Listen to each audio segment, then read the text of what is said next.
सर्वांना आत्मा मालिक, सर्व संत मंडळींना, सर्व ध्यानी मंडळींना, सर्वांच्या हृदयात असणाऱ्या त्या परमेश्वराच्या असीम शक्तीला आत्मा मालिक, आपले सर्वांचे परमप्रिय आदरणीय विश्वात्मक गुरुदेव यांना आत्मा मालिक, त्यांचे गुरु जंगली महाराज, त्यांचे गुरु श्री स्वामी समर्थ, आमच्या घराण्याचे गुरु ज्यांनी 1940 मध्ये 1490 मध्ये संजीवन समाधी घेतलेली आहे त्या माधवगिरी महाराज आणि माझे हिमालयातील अमर गुरु महाअवतार बाबाजी यांना प्रणाम करते, सर्व गुरुमंडळाला प्रणाम करते आणि आजच्या सेशनला आपण सुरुवात करूया.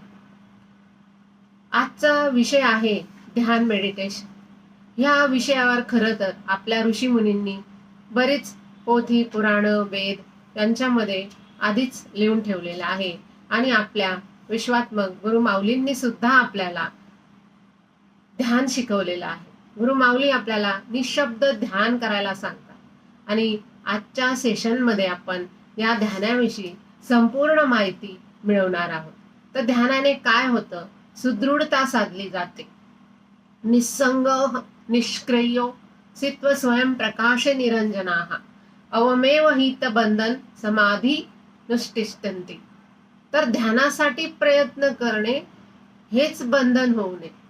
ध्यान हे अतिशय सहज साध्य असावं.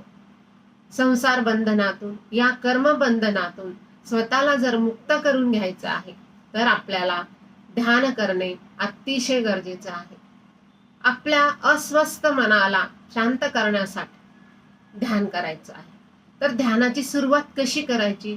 तर श्वासापासून ध्यानाची सुरुवात करायची. तर हे अतिशय सोपं आहे. ध्यान करताना आपले डोळे कायम बंद ठेवायचे आहे आणि नैसर्गिक श्वासांवरती लक्ष द्यायचं आहे. डोळे याच्यासाठी बंद करायचे की आपल्या डोळ्यातून 80% ऊर्जा ही जात असते आणि अतिशय स्वाभाविकपणे श्वास घ्यायचा आहे. तर कधी एका नासिकेतून श्वास येतो तर कधी दुसऱ्या नासिकेमधून श्वास येतो. तर थोड्या थोड्या वेळाने हे श्वास बदलत असतात. तर आपण जर याच्याकडे लक्ष दिलं तर आपल्याला ते कळणार आहे.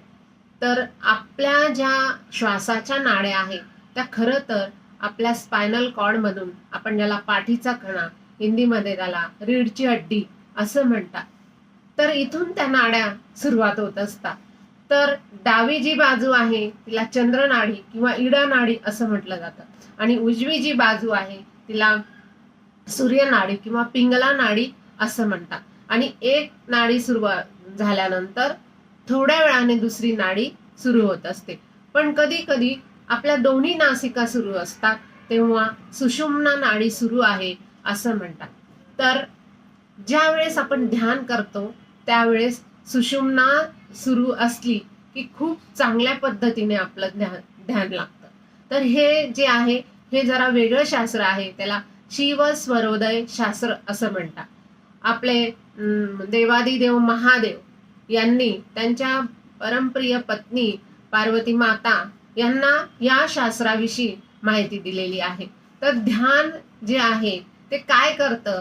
तर अस्वस्थ मनाला जी कंपनं आहेत ती कंपनं शांत करतं आणि त्यातून आपल्याला आत्मशक्ती मिळते, आपली ऊर्जा जपली जाते, आपलं आरोग्य चांगलं राहतं, आपल्याला मनशांती मिळते आणि आपल्या जीवनामध्ये आपण प्रत्येक पाऊल जे आहे ते विवेकाने टाकायला सुरुवात आपण करतो आणि आपली आध्यात्मिक प्रगती साधली जाते. शारीरिक आणि मानसिक आरोग्य सुद्धा आपलं सुधारतं. आपल्या शारीरिक वेदना ज्या आहे, मुख्यतः मानसिक चिंतेमुळे आपल्याला ह्या सगळ्या गोष्टी होत असतात. स्नायूंच्या तक्रारी होत असतात, अंगदुखी जे काही आहे त्या सर्व तक्रारी, आणि आपण त्याला टेन्शन असं म्हणतो. तर टेन्शनमुळे काय काय होतं हे सगळ्यांनाच माहिती आहे. तर आध्यात्मिक शक्ती ही आपल्याला विकसित करायची आहे. मानसिक शक्ती, मानसिक दृढता आपल्याला वाढवायची आहे. व्यथा, परिणाम स्वरूप शारीरिक व्याधी आपल्या कमी कमी होत जात असतात आणि त्या आपल्याला एका दिवशी नाहीशा करायच्या आहेत. व्याधी मुक्त ध्यान हा नॉन इन्व्हेन्सिव्ह मार्ग आहे. म्हणजे काय, वैद्यकीय भाषेमध्ये सर्जरी न करता आपल्याला कुठल्याही प्रकारचे आजार बरे करता येत असतात. बघा, पूर्वी आपल्या जीवनामध्ये किंवा याही आधीच्या आपल्या जन्मामध्ये आपल्याकडून काही चुकीचे कर्म झाले असतील, काही त्या कर्मांमुळे, या दुष्कृत्यांमुळे आपल्याला अनेक संकटांना तोंड द्यावं लागतं आणि त्याचं निराकरण झाल्याविना आपण रोगमुक्त होणं अतिशय कठीण आहे.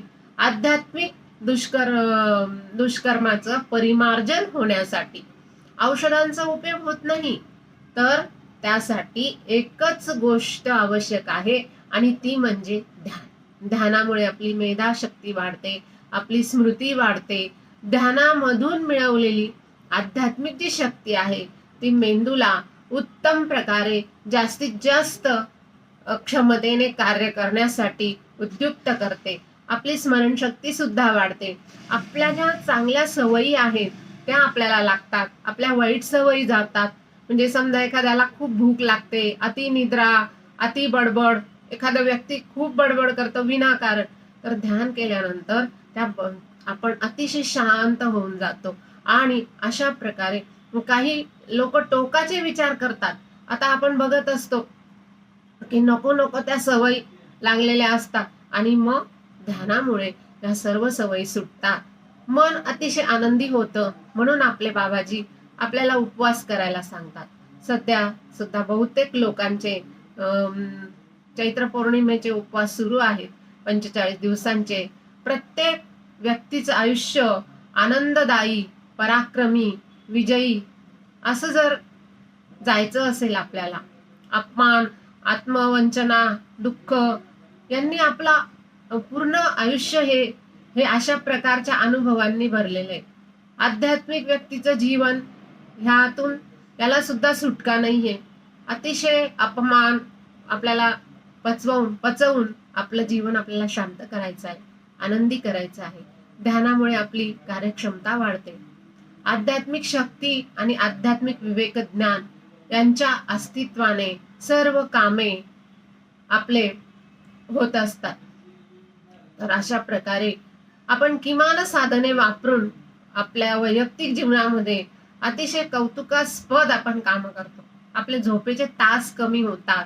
हा माझा स्वतःचा वैयक्तिक अनुभव आहे की आपण किती वाजता जरी झोपलं तरी सकाळी 3, 3:30, 4 वाजता आपल्याला जाग येते आणि 3, 4, 5 तासाची झोप आपल्याला अतिशय ताजीतवानं करून जाते. असं म्हणतात की आध्यात्मिक मानसिक शक्ती सुद्धा त्याच्यामुळे आपली वाढत असते आणि म्हणून आपली झोप कमी होते. आध्यात्मिक विवेक ज्ञानाची कमतरता, परस्पर संबंध इतके समाधानकारक आपले नाही आहेत कोणाशी. त्याचं एकमेव कारण काय आहे की आध्यात्मिक ज्ञान हे कमी झाले आहे आणि म्हणून आपलं परस्परांमधला संबंध, नातेवाईक, शेजारी यांच्याशी आपले ऋणानुबंध सुद्धा चांगले होतात आणि आपली विचार करण्याची शक्ती वाढते, आपली सर्वच काम करण्याची क्षमता वाढते. अस्वस्थ मन जे आहे ते फार कल्पनांना जन्म देते, परंतु या कल्पना ज्या आहेत त्या विचार मूर्त स्वरूपामध्ये साकार करू शकणार नाही, देहापर्यंत पोहोचणार नाही. शांत तृप्त मन ध्यानानेच होतं आणि आपल्या जीवनात काय उद्देश आहे आपल्याला हे समजतं. आपण जन्म का घेतला आहे, विशिष्ट हेतूने आपण जन्म घेतला आहे, विशिष्ट कामाकरता घेतला आहे, याची रचना हे फक्त आपल्याला आध्यात्मिक व्यक्तीच समजू शकतात आणि त्यांच्या जीवनामध्ये विशिष्ट कार्य घडत असतात. तर अशा प्रकारे जीवनाचा उद्देश आपल्याला कळतो आणि आपल्या ध्येयापर्यंत हा उद्देश आपल्याला सहज घेऊन जातो. आपण सर्वजण जन्म घेतो ते विशिष्ट हेतूने घेतो, विशिष्ट कामाकरता घेतो. तर अशा प्रकारे ध्यान केल्याने या सर्व गोष्टी आपल्याला समजतात. तर ध्यान करण्यासाठी काय करायचं, तर एखादी शांत निवांत एकांत खोली निवडायची आहे. सुखासनामध्ये बसायचे, नाहीतर स्वस्तिकासनामध्ये बसा, नाहीतर पद्मासनामध्ये बसा. तर शरीराची अजिबात हालचाल न करता आपण आपले नेत्र म्हणजे डोळे जे आहेत ते बंद करायचे आहेत आणि बंद डोळे, आतमध्ये ध्यान, अतिशय उत्तम अशी स्थिती घ्यायची आहे. आपली दृष्टी नासाग्री असली पाहिजे. माथ्यापासून पायापर्यंत अशा एकेका अवयवावरती क्रमाने आपले एक एक गात्र शिथिल करत करत करत करत आपल्याला सुखासनामध्ये जायचं आहे. आणि स्थिर झाल्यानंतर अतिशय शांततेचा अनुभव आपण घेणार आहोत. पायाच्या अंगठ्यापासून तर वरती इथपर्यंत माथ्यापर्यंत आपण एकेका अंगावरती आपलं ध्यान न्यायचं आहे. आणि हा अभ्यास करत असताना साक्षी भावनेने अभ्यास करायचा आहे. साक्षी भावना म्हणजे काय, तर आपण नाहीये, आपला आत्मा आहे आणि शरीर जे आहे जसं दुसऱ्याचं शरीर आपण पाहतो आहोत, अशा प्रकारे हे ध्यान करायचं आहे. आणि श्वास अतिशय सावकाशपणे घ्यायचे आहेत, कारण हे श्वास आपल्याला मोजून दिलेले आहेत आणि मोजून दिलेले श्वास आपण कसे वापरायचे हे आपल्याला ठरवायचं आहे. याच्यामुळे आपलं आयुष्य सुद्धा वाढतं.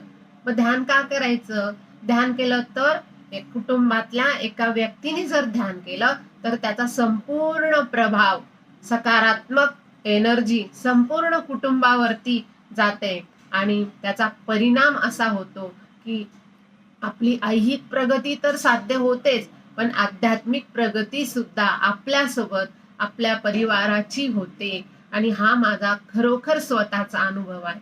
आत्म्याचं स्वरूप ज्ञानरूप नेत्राने समजून घ्यायचं आहे. म्हणजे ज्ञानरूप नेत्र म्हणजे हा जो आहे आज्ञाचक्र, तो आपला एक नेत्र, जसं आपण म्हणतो भगवान शंकराला एक नेत्र आहे तिसरा, तर तो नेत्र आपला उघडतो आणि कर्मबंधनातून सोडवण्यासाठी आपणच आपल्याला मदत करायची आहे, स्वतः प्रयत्न करायचे आहे.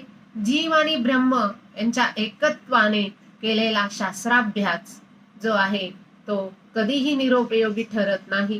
प्रयत्नपूर्वक तत्वज्ञानापासून आत्मतत्व आपल्याला जाणून घ्यायचं आहे. आत्मतत्व परोक्ष ब्रह्मज्ञानाला उपदेश, मनन, ध्यान इत्यादी आपल्याला सर्व प्राप्त होत असतं. तस्मात रोगाधिक जाणण्याविषयी जसा स्वतःचा स्वतः प्रयत्न केला पाहिजे, तद्वत भावबंधनातून सुटका करण्यासाठी सुद्धा शहाण्या मनुष्याने सर्वतः स्वतःच प्रयत्न केला पाहिजे. निर्विकल्प अशा परब्रह्म स्वरूपाला प्राप्त होऊन ज्ञानी जो मनुष्य आहे तो मोक्ष सुखाला जातो, मोक्षाला जातो. सदा स्वरूपाचे अनुसंधान म्हणजे ध्यान. चालता बोलता न मोडे आसन, न भंगे तो मौन कदा काळी. स्वामी म्हणे लाभे अविट आनंद, लागलासे छंद स्वरूपाचा. ज्ञान ही योग क्रिया आहे. योगस्थ चित्तवृत्ती निरोधा. तर मनातल्या वृत्ती ज्या आहे त्या अखंड धावत असतात, अखंड. त्याला आवरायला पाहिजे. जसं एखादा हरिण ताशी 80 किलोमीटर वेगाने धावताना त्याच्याही पेक्षा आपलं मन जे आहे ते धावत असतं. या मनाच्या 5 अवस्था आहेत. एक क्षिप्त, एक विक्षिप्त, एक मूढ, एक एकाग्र आणि एक निरुद्ध. तर पहिल्या ज्या 3 अवस्था आहेत ना, त्या नामसाधकाच्या सुरुवातीच्या काळातल्या अवस्था आहेत. आणि त्यावेळी मन अतिशय चंचल असतं आणि त्याला आवरून धरणं, त्याला निरुद्ध करणं हे ध्यानाला बसण्याचं एक लक्षण आहे. एका आसनी ताट बसून आपण ते मन आवरण्याचा प्रयत्न करायचा आहे. प्रयत्न नव्हे, ते करायचंच आहे. अभ्यासेन तू कौंतेय वैराग्येन गृहाते, असं श्रीकृष्ण परमात्मा सांगतात. कोणाला? आपल्या शिष्याला अर्जुनाला. ते म्हणतात, हे महाबाहो, हे मन चंचल आहे, त्याला काबूत आणायचंय, त्याच्यासाठी तू अभ्यास कर. मन हे ब्रह्मदेवाचा पुत्र आहे. ब्रह्माने सृष्टी निर्माण केली आणि त्याने सर्वांमध्ये त्या मन, बुद्धी, अहंकार, माया या सर्व गोष्टी या सृष्टीमध्ये टाकल्या आणि म्हणून त्यांना काबूत आणायचंय. तर योगसूत्र काय सांगतं? अभ्यास वैराग्याभ्यास तन्निरोधाः. यातील अभ्यास याचा अर्थ काय आहे? तर नुसतं चंचल मनाला आवरणं असं आहे. नुसतं आवरणं नाही, तर त्याला ध्यानाचा अभ्यास द्यायचा आहे. वैराग्य म्हणजे काय? तर विषय, काम, तो त्याचा त्याग करायचा आहे. शुद्ध काया कारण घेणं, विषय त्या लागाची लक्षणं आपण ओळखायची. अशा अनावश्यक सर्व विषयांचा त्याग, अवगुणांचा त्याग. संत ज्ञानेश्वर महाराज काय म्हणतात? ध्याता आपणच परी, ध्यानरूपी चित्ती माझारी, ध्येयत्वे घे अवधारी, ध्यान रूढी गा. मी ध्याता आहे, मी ध्यान करत आहे, या दोन्ही गोष्टी विसरून ध्याता केवळ ध्येयक होऊन राहतो. हे ध्यान सिद्ध करण्यासाठी प्रातःकाळी कसंही करून तास, दीड तास, 2 तासाची बैठक आपल्याला सिद्धच करायची आहे. आणि ती सुद्धा संपूर्ण आपलं लक्ष श्वासावरती ठेवायचं आहे. आणि आपल्या माऊलींनी, सद्गुरूंनी, आपल्या गुरूंनी दिलेलं जे नाम आहे, तो बीज मंत्र जे आहे किंवा सोहम आहे किंवा कुठलाही 2 अक्षरी मंत्र जो आहे, तो श्वासावरती इथून श्वास घ्यायचा आहे आणि तो मंत्र आपल्या पर्यंत आणायचा आहे, आ आणि मा. तर अशा प्रकारे तादात्म्य भाव आपल्याला साधायचा आहे. असं नाही की मग आज एक मंत्र म्हटला, उद्या दुसरा मंत्र म्हटला, तर हे चुकीचं आहे. असं नाही करायचं. तर आर्य चाणक्य सुद्धा मग काय म्हणतात, तर अनुभव जर घ्यायचा असेल तर हे जीवन आपलं फार छोटं आहे. या छोट्याशा जीवनामध्ये आपल्याला सर्वच अनुभव येणार नाही, सगळेच पुस्तकं वाचता येणार नाही, सगळीकडेच फिरता येणार नाही.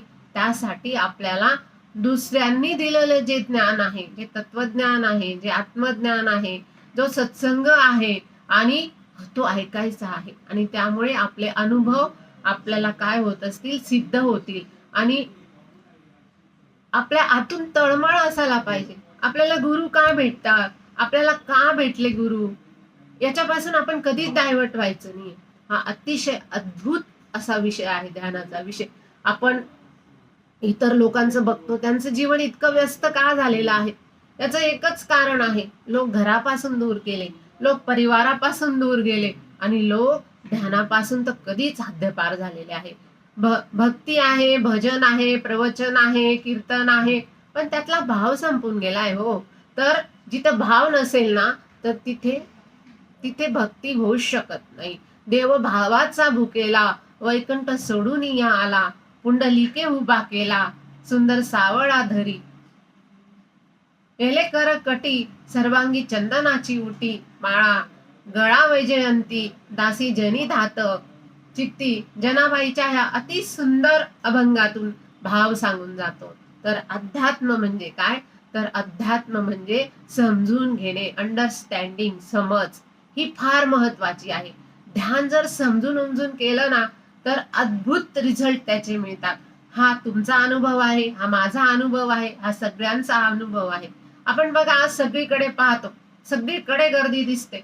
मंदिरात गर्दी, कुंभमेळ्याला गर्दी, महाकुंभमेळा प्रयागराजचा, असं म्हणतात की तिथे 60 कोटी जनता, याहून सुद्धा अधिक लोक तिथे आले. मी पण गेली होती. पण शरीराची शुद्धी होते त्याच्याने, पण त्या आत्म्याचं काय, त्याच्या शुद्धीचं काय? म्हणून आपल्याला आपल्या गुरुदेवांनी इथेच मेडिटेशन सेंटर उभारून एवढं मोठं आपल्याला एकत्र समूहाने मेडिटेशन, ध्यान करण्याची व्यवस्था करून दिलेली आहे. अंतःकरणाची शुद्धी अतिशय महत्वाची आहे. मग समजा एखादा कडू कारलं असेल आणि त्याला गंगा, यमुना, सरस्वती, नर्मदा, कावेरी सगळ्या नद्यांमध्ये घेऊन जा आणि धुवून आणा, पण त्याचं जे कडवटपणा आहे तो जात नाही. तर तसंच काही लोकांचं सुद्धा आहे, आतमध्ये सगळं जहर भरलेलं आहे अंतःकरणामध्ये, तर यांना त्याची जाणीव होणार नाही. मग त्यासाठी काय महत्वाचं आहे, तर गुरु सानिध्य महत्वाचं आहे. आणि गुरु सानिध्यामध्ये एकत्र येऊन ध्यान करणं महत्वाचं आहे. सज्जन सांगत्य, सत्संग हा सुद्धा महत्वाचा आहे. देश काल परिस्थितीनुसार आपल्या ध्यानपीठाचं जे कार्य आहे हे अतिशय अद्भुत आहे. आणि आपण सर्वांनी जो संकल्प केलेला आहे तो निश्चित मोठा होणार आहे. बघा मंडळींनो, आपण रात्रंदिवस धावत असतो. कशासाठी? पैसा कमवायचा आहे, मुलांना मोठं करायचं आहे, पोटा पाण्याची धावपळ आहे, हे सगळं आहे. पण तरी सुद्धा तो आपल्या आतमध्ये आहे. आपण जे खाल्लेलं आहे ते पचवतो आहे, तो आपल्याला सांभाळतो आहे. आपण आजार, समजा आपल्या घरात एखादा आजारी पडला, आजी, बाबा, कोणी म्हातारा व्यक्ती, तर आपण कंटाळून जातो, पण तो आतमध्ये बसलेला आहे, तो कंटाळत नाही. तर ते जे आहे तर ते बाहेर पडायचं आहे. स्वतःतला जो मी आहे त्याला संपवायचं आहे. ते इतकं सोपं आहे की खूप सोपं आहे. ते ध्यानानेच आपण सगळं करू शकतो. आपल्याला गुरुदेवांचं सानिध्य मिळालेलं आहे. आपली वैचारिक क्रांती झालेली आहे आणि आपलं आयुष्य, माझं तरी आयुष्य 360 डिग्री अंशाने बदललेलं आहे. आणि गुरुदेवांसारखे साक्षात भगवंत असलेल्या सत्पुरुषाच्या ऑरामध्ये आपण जेव्हा ध्यानासाठी बसतो ना, तेव्हा संपूर्ण जीवन निश्चित बदलतं. ट्रान्सफॉर्मेशन होतं आपल्या जीवनाचं. पण एकच पाहिजे, समर्पणाचा भाव हवा. त्यांच्या निश्चित जीवनामध्ये बदल होतो. नाहीतर खूप जण येतात, खूप जण बघतात, जातात. मागच्या जन्मी सुद्धा आपण हेच केलं, आलो आणि एक दिवशी मृत्यू पावलो. तर प्रारब्ध कर्मानुसार आपलं पुण्य जे आहे ते बॅलन्स होत असतं आणि आपण खरोखरच सगळेजण फार नशीबवान आहोत की आपल्याला गुरुदेवांचं सानिध्य लाभलेलं आहे. आपले बाबा आपल्याला भेटलेले आहेत. तर हे का भेटले असा विचार आपण कधी करतो का हो? तर मी नेहमी विचार करते. त्याला स्वयं अध्ययन म्हणतात. स्वतःला स्वतःचा प्रश्न विचारायचा आहे. स्वतः चेक करायचं आहे की आपल्या आतमध्ये काय आहे, मी कोण आहे. तर ध्यान करताना आपल्याला मूलाधार चक्र, आपल्या शरीरात 7 चक्र आहे. आपण ज्या ठिकाणी बसतो, मूल आधार, तर हे जे चक्र आहे, त्याच्यानंतर स्वाधिष्ठान चक्र आहे आणि त्याच्यानंतर मणिपूर चक्र आपल्या नाभीमध्ये आहे. जसं रामाने युद्ध करताना रावणाला बाण मारला तर तो त्याच्या नाभीमध्ये शेवटचा बाण मारला, त्यावेळेस रामाचा प्राण गेला. तर तसंच आपले बाबा सुद्धा आपल्या आतमध्ये असणाऱ्या रावणाला ते नष्ट करत आहे ध्यानाचा बाण मारून. आणि खरोखर असे भक्त तयार होतील की ते डायरेक्ट ब्रह्मांडाशी त्यांचं कनेक्ट होणार आहे. आपण सगळं फिरून आलो, पोथी वाचली, पूजा, स्तोत्र, मंत्र आणि सगळं फिरून आल्यानंतर आपल्या जीवनामध्ये ध्यान आलेलं आहे. आणि म्हणून आपल्याला हे मणिपूर चक्र भेदून आपल्याला वरती जायचं आहे आणि त्यासाठी आपल्याला रोज ध्यानाची बैठक करायची आहे. तास, 2 तास, 4 तास, 6 तास, 1 दिवस, 2 दिवस, 3 दिवस अशा प्रकारे. आणि मग जो खाली आहे तो अंधार आहे आणि वरती जायचं आहे तर प्रकाशच प्रकाश आपल्या जीवनामध्ये येणार आहे. खालचा भाग जो आहे तो फिजिक्स आहे आणि वरचा भाग जो आहे तो मेटाफिजिक्स आहे. खाली आहे यमलोक आहे आणि वरती आपल्याला संपूर्ण परलोकामध्ये जायचं आहे. जसं आपल्याला परदेशात शिफ्ट व्हायचं असतं ना, मग तिकडे आपल्याला NOC द्यावं लागतं आणि सर्व आपला बॅलन्स जो आहे तो खूप जास्त दाखवावा लागतो. आणि तेव्हाच आपलं गव्हर्नमेंट आपल्याला परदेशात जाण्याची परवानगी देते. तशाच प्रकारे आपलं जे कर्म आहे त्याचं पूर्ण प्रक्षालन झाल्यावरच आपल्याला या वरती एंट्री मिळत असते.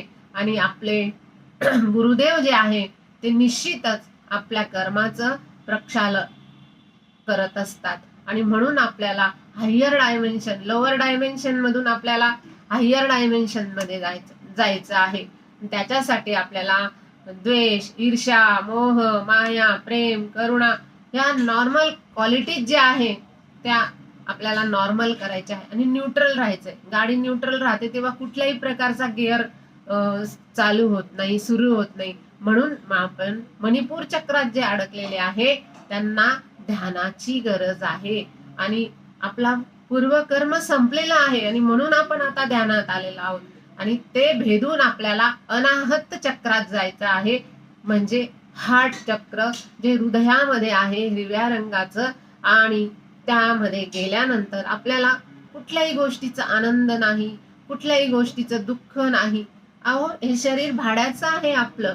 कोणी शिव्या दिल्या, कोणी प्रशंसा केली, फक्त साक्षी भावाने बघायचं आहे. ध्यान मनाच्या जवळ येऊन थांबतात तेव्हा आपण आत्म्याजवळ जातो. आपली बुद्धी सुद्धा तेव्हा काम करत नाही. मग तेव्हा आपल्याला स्थित प्रज्ञ अवस्था येते. म्हणजे जशी आपल्या बाबांची, आपल्या गुरुदेवांची अवस्था आहे, जशी गौतम बुद्धांची अवस्था होती, अशा अवस्थेमध्ये आपण सुद्धा जाणार आहोत. त्याला वननेस म्हणतात, म्हणजे एकच भाव आहे. जे ध्यान करत नाही त्यांच्या इच्छाच संपत नाही. मग मला खूप मोठा बंगला पाहिजे, एखाद्याचा बंगला बघितला की फोटो काढून घेणार.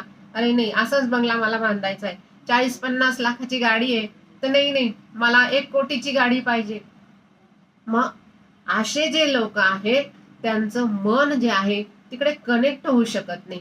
मग एखादं कोणी बोललं की लगेच त्यांच्या भावना दुखावल्या जातात, आणि जी बुद्धी, अहंकार, जे चित्त आहे ते आत्म्यापर्यंत ह्या भावना पोहोचूच देत नाही. दुनियाभराचा कचरा आतमध्ये साचलेला आहे. बघा, एकदा आद्य शंकराचार्य जे आहेत तर त्यांच्या गुरूंनी त्यांना विचारलं, तर तू कोण आहेस? तर त्यांनी काय उत्तर दिलं? मनोबुद्धी अहंकार चित्तानि नाहं च क्षुद्रम जीवन नच्च गर्याणि नेत्रम च ओम भूमी नत तेज न वायू चिदानंद रूपम शिवोहम शिवोहम अहम ब्रह्मास्मी. म्हणजे मीच शिव आहे आणि मीच ब्रह्म आहे, तो माझ्या आत आहे आणि हा माझा परिचय आहे. त्याला निर्वाण अष्टकम मध्ये हे सर्व आहे आणि निर्वाण अष्टकम नावाने ते प्रसिद्ध झालेलं आहे आणि त्याच्यामध्ये सद्गुरूंची लक्षणं सांगितलेली आहे. आणि बाबांना मी जेव्हा बघते ना तेव्हा तेव्हा मला या अष्टकमची आठवण येते. तर अशा प्रकारे जेव्हा मी बाबांना पहिल्यांदा भेटले ना तर तेव्हा त्यांनी मला विचारलं, तुमचा काय परिचय? तर मी त्यांना म्हटलं, मी डॉक्टर वर्षा देशमुख, मी हिंदी शिकवते, मी अशी पुस्तकं लिहिलेली आहे, ती इथे विक्रीला आहे. बाबांनी म्हटलं की नाही, हा झाला तुमचा परिचय, तुमच्या आत्म्याचा परिचय काय? तर त्याच वेळेस जो अहम आहे तो एकदम भानावर आली मी, आणि तो अहम हळूहळू गळून पडला. जसं कबीर म्हणतात की जब मैं था तब हरी नाही, अब हरी है मैं नाही. हा संत कबीरांचा प्रसिद्ध दुआ आहे. जोपर्यंत बुद्धी अंधकारात आहे, ध्यान केल्याने अंधकार हटतो. आपल्याला आपले गुरु जे आहे ते प्रकाशाकडे नेत असतात. या लोकातून आपल्याला ते परलोकामध्ये नेतात. स्थूलापासून आपल्याला सूक्ष्म पर्यंत नेत असतात आणि राक्षसी वृत्तीपासून आपल्याला ते देव लोकांमध्ये घेऊन जातात. आणि जेव्हा त्यांचं सानिध्य आपल्याला प्राप्त होतं त्यावेळेस आपल्याला निश्चित आपल्यामध्ये परिवर्तन होतं आणि ध्यान करणं, ध्यान शिकवणं, ध्यानाचा प्रसार करणं हे आपल्या बाबांचं कार्य आहे आणि ते आपल्याला प्रत्येकापर्यंत पोहोचवायचं आहे. जसं नारद मुनी जे होते त्यांनी राम नामाचं एक अक्षर वल्ल्या कोळ्याला, म्हणजे त्यांचा वाल्मिक ऋषी झाला, त्यांना दिलं, तसं बाबांनी आपल्याला ध्यान दिलं. आणि अशा प्रकारे आपला सुद्धा एक दिवस अशा प्रकारे अतिशय चांगला येणार आहे. आणि त्यासाठी बाबांनी आपलं शरीर झिजवलं. ते आपण बघतो की बाबांच्या प्रत्येक सेल्स मधून आवाज येतो, प्रत्येक शरीरामधून आवाज येतो, आणि म्हणून आपण त्यांना विश्वात्मक म्हणतो. प्रत्येक माणसापर्यंत हे पोचवायचं आहे आपल्याला. अगदी गरीबातला गरीब असेल, त्याच्याकडे पैसे नाही, त्याच्यापर्यंत जायचं आहे. बघा, ज्यांच्याकडे पैसा आहे तो श्री श्री रविशंकरांकडे जातो, तो रामदेव बाबांकडे जाईल, ब्रह्मकुमारीकडे जाईल. आपल्याला इथे कोणाची नावं घ्यायची नाही, पण 10-10, 20-20 हजार रुपये भरून लोक 8-8, 10-10 दिवस ध्यानासाठी जातात. पण आपल्याकडे गरीबातला गरीब माणूस जरी आला तरी आपल्या बाबांच्या आश्रमामध्ये तो राहतो आणि ध्यान करतो. तर बाबांना तळागाळात जे अडकून पडलेले आहे त्यांना ध्यानाचा मार्ग त्यांच्यापर्यंत पोहोचवायचा आहे. त्यांना आत्मज्ञानाची प्राप्ती करून द्यायची आहे. आणि किती जरी वर्ष लागले तरी हरकत नाही. अतिशय समुद्रासारखं, पहाडासारखं ही निगेटिव्हिटी जी आहे ती हटवायची आहे. अन्यन्ना चिंता हंतो मा एन जना पर्युपास्ते तेष नित्याभियुक्ताम योगक्षेम वहाम्यहम. भगवंतांनी, आपल्या बाबांनी आपला योगक्षेम व्हायला तोच वसा आपल्याला घ्यायचा आहे. चमचा जरी आपला छोटा असला ना तरी सुद्धा रोज 1 चमचाभर साखर आपल्याला समुद्रात टाकायची आहे आणि तो गोड करायचा आहे. तर ते आपल्याला आहे ना, आपल्या आत आहे, ते कुठेच नाही, तेच मंदिरात आहे. ते आपण रोज ऐकतो की बाहर क्या ढूंढते हो, ईश्वर वहा नहीं है. तसं संत कबीर सुद्धा म्हणतात की खोजी होय तो तुरंत मिलेंगे पल भर की तलाश में. हे त्यांचं वचन आहे. बघा, आजपासून नवरात्र सुरू झालेला आहे. तर आपण रामाचं नवरात्र,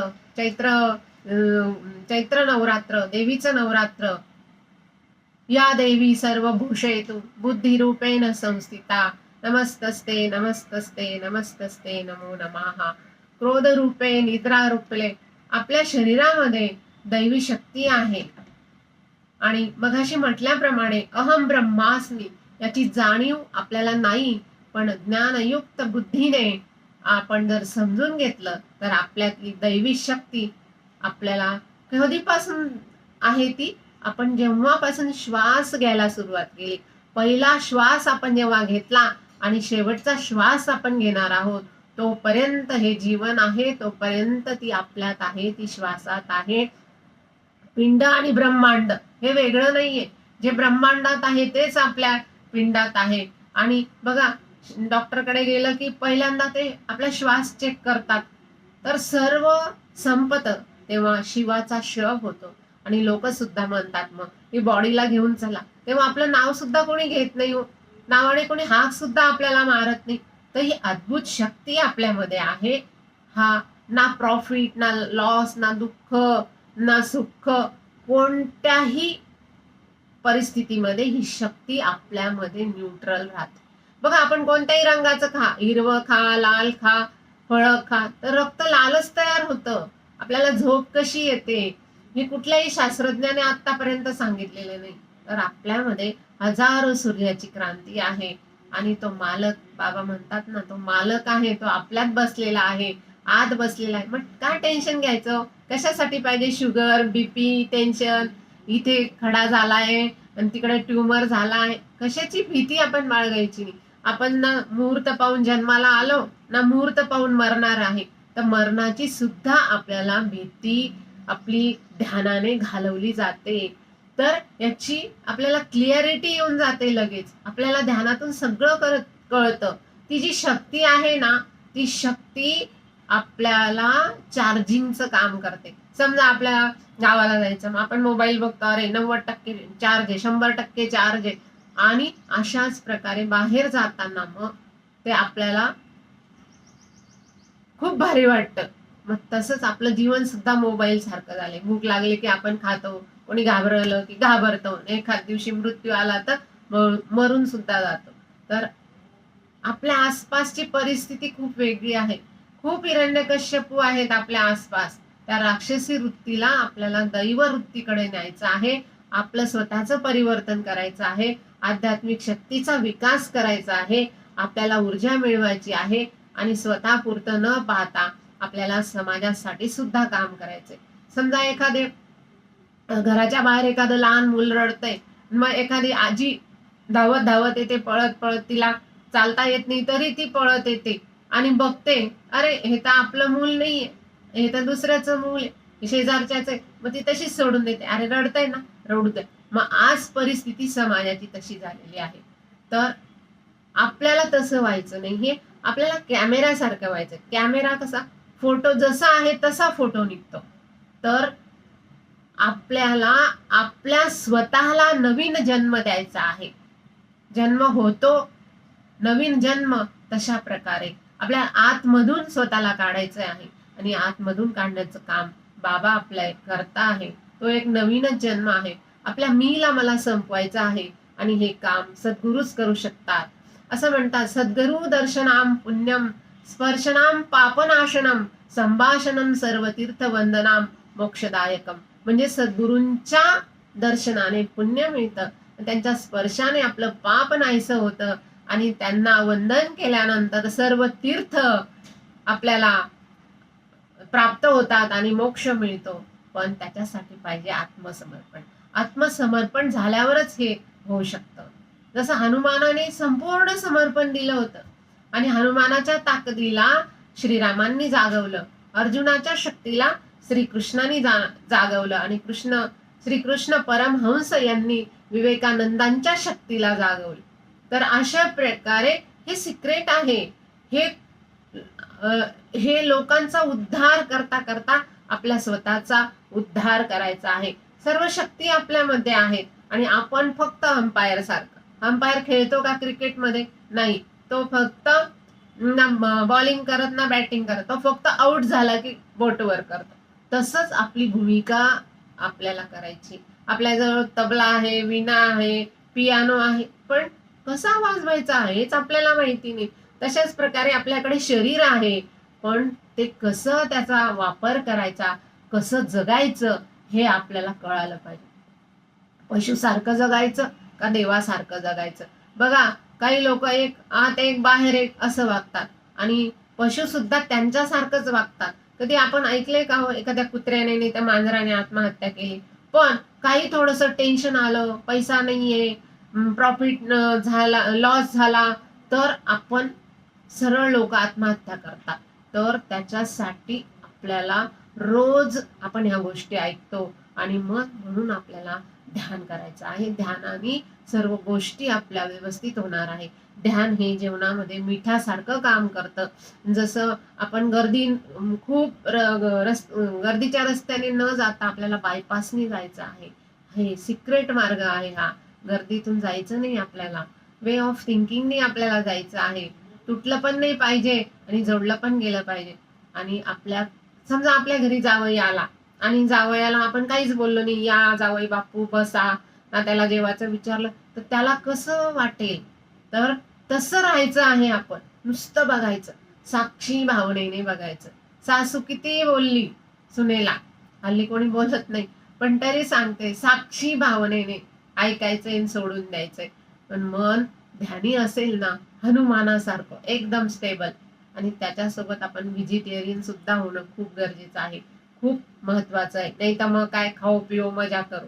पाप आणि पुण्य या गोष्टी ज्या आहेत त्या आता आपण विशुद्धी चक्रामध्ये येऊन आज्ञा चक्रामध्ये आपली एनर्जी येते आणि आपलं बोलणं त्यावेळेस एक मंत्र होऊन जातं. अभ्यास करत करत अभ्यास मूढमती होय सुजान. अशा प्रकारे रोज जर आपण ध्यानाची प्रॅक्टिस केली तर आपल्याला निश्चित सर्व गोष्टी साध्य होणार आहे. आणि आपण एक वेगळ्या डायमेन्शन मध्ये, आपण आता 4th डायमेन्शन मधून 5th डायमेन्शन मध्ये, म्हणजे पृथ्वीचे जे आयाम आहेत त्या आयामामध्ये आपण चाललेलो आहोत आणि सर्वांची प्रगती होणार आहे. तर अशा प्रकारे आपल्याला ते सगळं घरी राहून करायचं आहे, इथे राहून करायचं आहे. आणि आपल्याला कुठे हिमालयात जायचं नाही, काही साधू बनायचं नाही, काही भगवं घालायचं नाही, काही कसल्याच प्रकारे आपल्यावर बंधनं नाहीये. तर आपण पाहतो आजूबाजूला खूप रडणारी लोक आहेत, तर यातून मार्ग आपण त्यांना काढून द्यायचा आहे. त्यासाठी सत्संग ऐकणं खूप गरजेचं आहे. चांगले विचार जे आहे ते संपूर्ण जीवन बदलून टाकतं, निश्चितच बदलवतं. त्या ठिकाणी माझ्यापेक्षा खूप श्रेष्ठ ज्येष्ठ व्यक्ती बसलेल्या आहेत आणि माझ्याकडून काही न्यून अधिक बोललं गेलं असेल तर त्यासाठी मी सर्वांची माफी मागते आणि माझी झालेली सर्व सेवा गुरुदेवांच्या चरणी अर्पण करते. धन्यवाद, धन्यवाद. या ठिकाणी मला बोलण्याची संधी दिली त्यासाठी त्या सर्वांचे धन्यवाद व्यक्त करते. आत्मा मालिक, आत्मा मालिक, आत्मा मालिक.